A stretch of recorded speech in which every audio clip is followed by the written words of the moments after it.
Good morning, students. How are you all? I hope all of you are well, safe inside your homes. So, today let us continue with chapter 8 in history, that is devotional paths to the divine.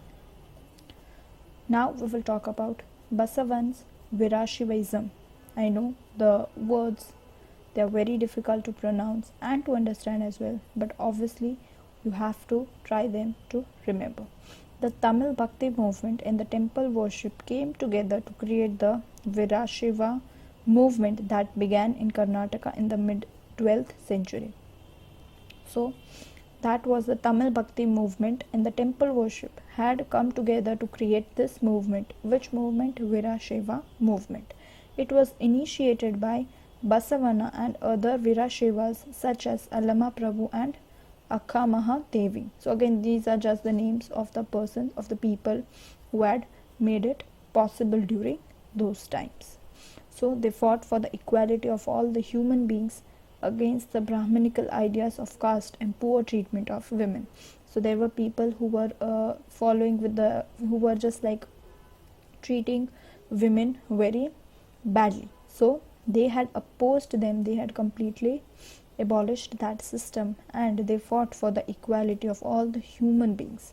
They fought for the equality of all the human beings against these ideas of poor treatment of women. So here we have talked about them. Next we will talk about is Islam and Sufism. Islam is a strictly religion which believes in submission to one God. It rejects idol worship and it preaches collective worship of God. It means you have to take care of only one God. That is, you cannot treat all God equally. You cannot give equal importance to all the gods.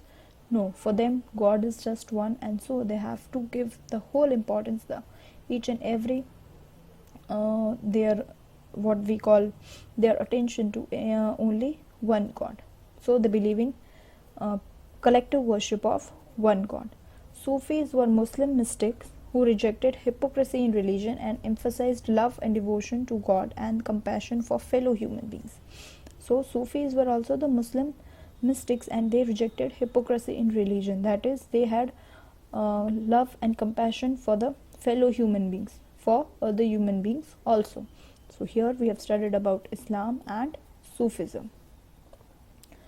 Sufis composed expressive poems and musics, also rich prose that included fables and anecdotes. So Sufis, they were also they were the part of a Muslim community. They also composed poems and musics where they are praising their God. After the establishment of Delhi Sultan, major Sufi centers had developed in India, of which Chishti Silsila was one of the most influential. Chishti Silsila, it was one of the most influential one. Then there started new religious movements. So what were that?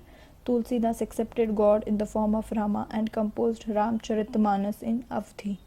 So this work is important both as religious also and as a literary work also. So you need to remember Tulsidas adopted God in the form of Rama, R-A-M-A, and composed Ramacharitmanas. Mirabai was a Rajput princess married into a royal family of Mewar before she became a disciple of Ravidas, who was a saint from the untouchable caste. So all this you need to remember. She was a devotee of Krishna and composed many bhajans which became popular among the people of Rajasthan and Gujarat. All of us know about Mirabai, who was a devotee of Lord Krishna. Next we will talk about is Kabir. Kabir was brought up in a family of Muslim chulahas, that is weavers, in the city of Benares.